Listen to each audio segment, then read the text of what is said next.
Comment réintégrer Sanson et Germain? C'est vrai que depuis 2 matchs, ils sont absents des 11 de départ. Sanson avait joué contre Konyaspor, mais c'était lors de la première fois dans ce 4-2-3-1. Il était sur le côté gauche. Germain, il s'est fait un peu manger par NG sur les dernières prestations. Comment les réintégrer? Est-ce qu'il faut le faire rapidement? Est-ce que ça va se faire naturellement? Tiens Romain, quelle est ta position sur ce sujet? Alors Flo nous disait là que Sanson voulait jouer à ce poste de récupérateur à côté de Luis Gustavo. Moi je trouve que sur son début de saison, il y a plusieurs événements qui font que, mais il a, si on regarde ses feuilles de stats, très peu de ballons récupérés par rapport à ce qu'il a montré sur la deuxième partie de la saison dernière. Et donc quelque part, pour prétendre à ce poste-là, Rudy Garcia pourrait lui rétorquer t'as eu ta chance, entre guillemets, de montrer que tu pouvais être cependant de Luis Gustavo. Tu l'as pas totalement saisi. Là, pour l'instant, c'est la chance de Zambo. À toi de briller derrière. Je pense que Morgan Sanson... Il n'a pas eu à ce poste-là. Il n'a pas eu à ce poste-là, vraiment. Pareil, hein. Mais exactement, ça. Sur le terrain, il n'a pas suffisamment récupéré. Et je pense qu'à un moment donné, il doit être considéré comme un des responsables si à un moment donné, le 4-3-3 a failli, entre guillemets. Cependant, et je dis ça toujours, je suis très sévère avec Morgan Sanson parce que je trouve qu'il a un potentiel incroyable. Et vraiment, je me dis, il faut pas le lâcher parce qu'il faut que ça devienne vraiment un top joueur qui doit être. Dans ce système, j'ai aucune inquiétude dans le sens où il peut jouer à plusieurs postes. Il peut remplacer aussi Dimitri Payet. Donc je pense que son intégration va peut-être revenir. C'est peut-être pas là-dessus, c'est peut-être pas la vérité du prochain match, mais ça peut être voilà, dans 2, 3, 4 ans. Il peut remplacer Dimitri Payet. Dimitri Payet semble assez intouchable. Donc Payet c'est compliqué, non? Intouchable. Et après, j'entends souvent dire Maxime Lopez, c'est le remplaçant de Dimitri Payet aussi. Donc ça veut dire qu'à un moment donné, mais en fait, moi, ça va être compliqué pour les deux. Il y en a un qui va plus du tout jouer. Après, juste un détail sur Sanson, on ne saura jamais, mais s'il n'avait pas été suspendu sur ce match, on ne sait pas. S'il faut, il aurait joué à côté de Gustavo. Hein. Et Anguissa, il a fait un gros match, mais peut-être que... L'avenir le dira, de toute façon. Si on voit Sanson un peu évoluer au poste d'Anguissa, on verra que c'était une possibilité. Moi, je trouve que ça fait tambouille interne, mais dans ta ligne de 3 offensifs, où tu as normalement Payet, Thauvin et là Ocampos, moi, je me dis que s'il y a le moindre pépin sur quelqu'un, la priorité, c'est de redécaler Payet à gauche et de mettre Sanson en 10. Non, c'est ce que je dis dans l'intégration. C'est là où, pour moi, Sanson... Maintenant, je suis d'accord dans le sens que Sanson, effectivement, je le vois pas du tout sur un côté, moi non plus. Ouais. Oui, mais je le vois dans le cœur du jeu par rapport à son avantage. Super bien. Et je suis ce qu'il disait. Enfin, les entraîneurs, j'ai eu l'occasion d'en parler avec Roland à l'antenne. La première qualité de Morgan Sanson, volume de jeu. Je sais pas, Jacques. Énorme, c'est énorme. Donc partir de plus bas, énorme. Mais d'après Garcia, Ocampos a le meilleur volume de jeu de l'effectif. Je dis ça, je dis rien. Ouais, d'accord. Peut-être une bonne définition de volume. Et de jeu. Non, mais un volume de... Enfin, je sais pas, c'est... Pour exploiter, je pense, ce volume de jeu-là, enfin, Jacques en parlera mieux que moi, c'est peut-être le faire reculer d'un cran, il va s'éclater, non? Tout à fait. Il a les capacités, peut-être pas celles de Payet, mais c'est un véritable numéro 8. Voilà. Si vous le faites évoluer dans ce poste-là, Morgan Sanson, il va énormément vous servir. Mais à quel poste, excuse-moi Jacques? Au poste de Payet, tu disais? Non, pas au poste de Payet, parce que toi, tu le vois vraiment si on reste dans ce schéma avec vraiment deux défensifs, le poste numéro 8, c'est le mettre en 6, mais pour qu'il se projette, c'est ça? Ce qu'il faut essayer de comprendre, il y a le positionnement que vous avez sur les télés, que les journalistes mettent en place, effectivement. On met des dessins, tout ça, et vous voyez que NG, il n'a pas été sur le côté. Oui, NG, il a fait à droite, à gauche, il était au milieu. Payet aussi, on se balade. Donc après, effectivement, on le positionne comme ça, mais après, le joueur, il évolue dans le jeu, dans le match, et il change de positionnement. Vous le mettez à la place d'Ocampos, il sait faire aussi. Voilà, mais toi, tu le mettras à la place d'Anguissa?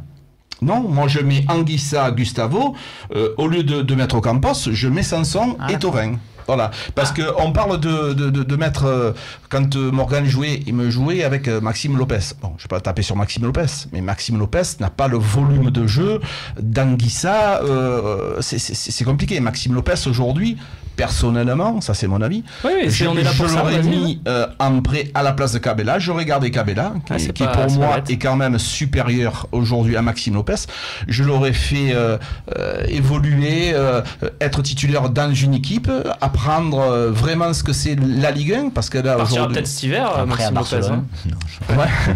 Mais je ne sais pas s'il peut aller à Barcelone, pourquoi faire, ça sera compliqué. On lui a pas rendu service au Espagnol, petit... Barcelone peut-être. Ouais, peut-être. Je pense pas qu'on lui rende du service à Maxime Lopez en le voulant titulaire indiscutable. Il n'a pas encore cette étiquette à l'Olympique de Marseille. C'est pas possible. J'aimerais revenir sur ce que proposait Romain, c'est-à-dire quand il y a pourquoi pas pour sortir Ocampos, mettre Payet à gauche et Sanson dans l'axe. Est-ce que vous êtes d'accord pour lever Payet alors qu'on voit du jeu depuis 2 matchs, depuis qu'il y a Payet en 10, on commence à revoir du jeu et vous voulez remettre Payet à gauche? Comme te disait Jacques, ça c'est la position sur la télé. Je suis d'accord. Ensuite, quand tu joues avec Jordan Amavi derrière toi qui monte, qui te prend le couloir, Payet il revient dans l'axe. Au final, c'est un joueur d'axe. Moi je suis pas d'accord. Moi je vois pas l'intérêt de relever Payet pour le moment en 10. Payet c'est intouchable. Tu mets en 10 et c'est fini. De toute façon, je vais vous dire, je pense que la plus grande chance de Sanson de réintégrer le 11, ça va être une suspension à venir de Luis Gustavo, puisqu'il y a un avertissement par match, et qu'on sait que 3 cartons jaunes en donnent une suspension, et qu'à ce moment-là, je pense qu'il y aura peut-être une association à la récupération Sanson-Zambo. Alors effectivement, sur le papier, on va se dire, mais tiens, il va prendre le rôle de Luis Gustavo, et comme l'expliquait Jacques, après, en termes de position... C'est plutôt Zambo qui prendrait le rôle. Je pense qu'il y a une association entre les deux qui est faisable tout à fait. Et après, rester encore une fois sur ses positions, comme on le dit depuis tout à l'heure, je veux dire, pendant 20 minutes, Payet, il a joué à droite hier. Il était à côté de Thauvin, il jouait à côté de lui et il bougeait pas. Donc à un moment donné, qu'il soit dans l'axe, qu'il soit à droite, il faut qu'il permute et qu'il y ait de l'animation. Ok, très bien. Parlons de Germain. Monsieur Germain, il est dans le dur là. 7 matchs de Ligue 1, 0 but. Ouais, il en met quand même 5 contre Ostende et Domzal. Oui, il n'y a pas un problème avec Germain? Non, je pose la question. Ostende et Domzal, tu vas jouer Caen, tu vas jouer des équipes comme ça. Pour moi, c'est du même calibre. D'accord. Et non, je pense qu'il n'y a pas de problème que contre Caen. Non, moi je suis pas d'accord avec toi. C'est-à-dire que tu as oublié les Nice OM, tu as oublié les Monaco OM où il t'a marqué 50 buts en cumulé. Je suis pas moi de cette analyse-là. Je pense qu'au contraire c'est une chance de pouvoir dire à NG tu joues et puis tu joues le match suivant. Après NG c'est aussi un joueur qui est capable des fois de sortir d'un match. Alors c'est des fois le cas de buteur, mais lui vraiment particulièrement. Dans l'entente avec ses coéquipiers, on voit que c'est pas non plus Valère Germain. Donc j'ai vraiment aucun souci à ce niveau-là. Sur les deux joueurs. Florent? Pour moi, Valère Germain reste meilleur que Clinton Ng. Enfin, bon, intrinsèquement. Déjà intrinsèquement.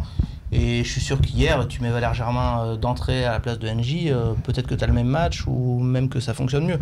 Alors, on en revient à la même chose, c'est-à-dire que moi je serais curieux de juger quand on aura vu ces joueurs-là dont on parle, notamment Valère Germain, dans ce système-là. Parce que Valère Germain, ok, il a été un peu dans le dur en début de saison, mais on était tous d'accord pour dire mais il est tout seul Valère.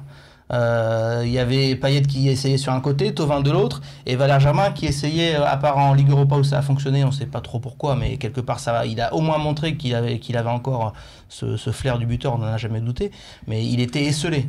Là, il le serait moins dans un système où il y a un peu Payet notamment en soutien. Mais ce qui est super intéressant pour l'OM et pour Rudy Garcia aujourd'hui, c'est d'avoir deux joueurs qui ont vraiment deux profils totalement différents. Et puis, quand tu regardes la charnière de touche, tu le disais si bien toi-même tout à l'heure, et il y a deux Tokos. Aujourd'hui, tu mets Valère Germain au milieu de deux Tokos, il va toucher aucun ballon à la tête. Là, tu savais que face à ça, tu pouvais mettre NG et sa rapidité. Ça pouvait être qu'intéressant pour Rudy Garcia et de continuer dans la logique en plus de NG qui marque but sur but. Je vais essayer je pose des questions bêtes, c'est volontaire. Hein. Là, il y a Mitroglou qui va arriver. Donc Mitroglou va prendre la place en pointe, logiquement, s'il est au niveau ça va qu'on espère. Et s'il est au niveau qu'il arrive. S'il est au niveau qu'il avait à Benfica, il va prendre la place d'avant-centre, ça paraît écrit. Où on le met, Germain? Je pose la question, je me demande. Jacques? Je suis tout à fait de ton avis, parce que là, aujourd'hui, comme dit Romain, je ne sais pas quand est-ce qu'il va arriver. C'est plutôt un joueur de fixation. Ça n'a pas du tout les mêmes qualités que Germain. Et bon, pour revenir justement sur Germain, dans ce schéma-là, quand on a les latéraux qui ont la possibilité de monter sur les côtés parce que la couverture, elle est faite par on va appeler ça deux numéros 6. Sakai a fait beaucoup de centres. À ma vie, il en a fait quelques-uns aussi. Eh ben, ça permet à Germain de couper, de pouvoir marquer des buts. Dans ce schéma-là, je pense que Germain peut énormément nous apporter. Moi, le Mitroglou, je ne suis pas fan. Voilà, je demande à voir, je ne sais pas. D'accord. Bon, messieurs. Après, pour jouer à deux attaquants, si Mitroglou en revient, on attendra, hein, mais je pense que Germain sera beaucoup plus efficace que est-ce qu'on va jouer à deux attaquants alors que le système avec Payet en 10 fonctionne? Pour moi, il y aura une vraie concurrence pour le coup, Mitroglou-Germain. NJ, je le vois plus sur un côté éventuellement. S'il est en pleine bourre, parce que là on parle de joueurs à 100% et aucun blessé. Donc dans l'absolu. Moi je verrais éventuellement NJ et Ocampos en concurrence pour jouer sur un côté. Et plutôt Valère, Germain et Mitroglou en concurrence. Mais après, rien n'empêche à un moment donné, Romain le disait, naturellement des fois on va décaler Payet sur un côté. Il n'est pas interdit, comme dirait mon bon Roland Courbis, il n'est pas interdit de mettre Mitroglou et Germain associés. Est-ce qu'on peut mettre deux bons joueurs les uns avec les autres ? C'est même pas interdit, je pense qu'on verra, l'avenir nous le dira peut-être, mais ça sera peut-être la solution privilégiée de Rudy Garcia dans quelques semaines ou dans quelques mois. Exactement. Et Valère Germain, il a un profil quand même où il est assez dépendant du collectif, mais aussi il est capable de faire briller ceux qui sont à ses côtés. Et donc, moi je suis sûr qu'avec un Mitroglou en pleine forme, et c'est pas le cas pour le moment. Ah non, c'est pas le cas. Valère Germain, il pourrait éventuellement un petit peu plus exploser en tout cas. Après, on parle toujours du 11 de départ en plus, mais rien n'empêche aussi Rudy Garcia. Tu joues Toulouse par exemple, qui est 0-0 à la pause, tu lances Germain, tu joues avec deux attaquants, tu peux. Enfin, c'est quand même vachement intéressant d'avoir ces possibilités-là par rapport à il y a quelques années. Parce que si tu passes dans un système à 2 pointes, moi je considère même que tu peux compter sur 4 joueurs qui sont vraiment dans une rotation à ce poste d'attaquant, parce que pour moi, dans un système à 2 devant, Thauvin rentre à 100% dans un système à 2 attaquants, avec les qualités qu'il a. Peut-être. Il joue, les fois où il a joué en attaque, il était seul attaquant et ça convenait moyennement. Et encore, je trouve qu'il assurait pas mal l'intérim. On l'a vu par exemple l'an dernier, quand il a dû passer un peu sur ce poste-là. Mais si. Non, je communique avec la régie, Romain. Je t'en prie, continue. Mais voilà, vraiment, si tu as après des combinaisons possibles avec les profils de Germain, Mitroglou, NG, tu peux y rajouter. Voilà, on me disait, il y a un tweet qui arrive. Voilà, si tu veux tout savoir, Romain. Et c'est Zako qui a interrompu. Bien sûr, il nous manque un vrai buteur. Il nous manque un vrai buteur. On aurait dû le gagner 5-0 hier soir. Aucune opposition en face. C'est la Ligue 1. Non, messieurs. Imboula, c'était super faible. Ah ouais, Imboula, c'était bien. Ouais, merci. Il n'y a pas qu'Imboula qui m'a déçu hier soir, comme le disait Pascal Dupraz. Hier soir, j'ai vu une tout petite Toulouse, mais vraiment une tout petite Toulouse, avec pas beaucoup d'envie. Bon. Grâce peut-être à l'Olympique de Marseille aussi. Parce que bon, effectivement, on dit Toulouse, oui, on a vu un bel Olympique de Marseille aussi, c'est vrai. Et ça, c'est à souligner. Très bien, messieurs. On conclut là-dessus sur Sanson et Germain, qui, malgré tout, j'ai l'impression, d'après ce que vous m'avez dit, restent quand même dans une petite impasse, les deux. Il y a des solutions, mais il va falloir qu'ils saisissent leur chance aussi. Une impasse de quelques mètres. Il faut qu'ils saisissent leur chance quand même, les amis, Germain et Sanson. On passe tout de suite à la Ligue 1. On fait un petit point pour voir où on en est grâce à cette victoire de l'Olympique de Marseille.